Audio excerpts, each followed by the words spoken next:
తెలుగు భాషలోని అక్షరాలను ప్రధానంగా 3 విధాలుగా విభజించారు. అచ్చులు, హల్లులు, ఉభయాక్షరాలు.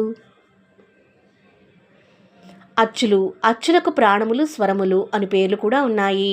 అవి 17 స్వయం రాజతే ఇతి సర్వం, ఇతర సహాయము లేకుండా స్వయంగా పలుకబడేవి.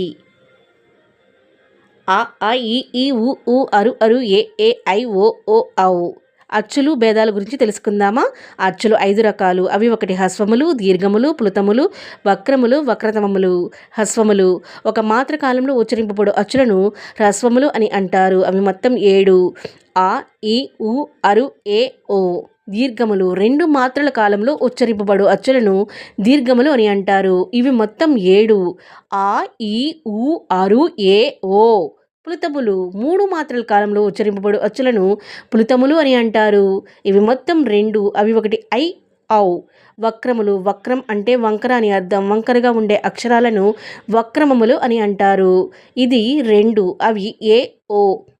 వక్రతమములు. మిక్కిలి వంకరగా ఉండే అచ్చులను వక్రతమములు అని అంటారు. అవి 2. అవి ఐ, ఔ. చాలా బాగుంది కదా తెలుగు భాష. Thank you.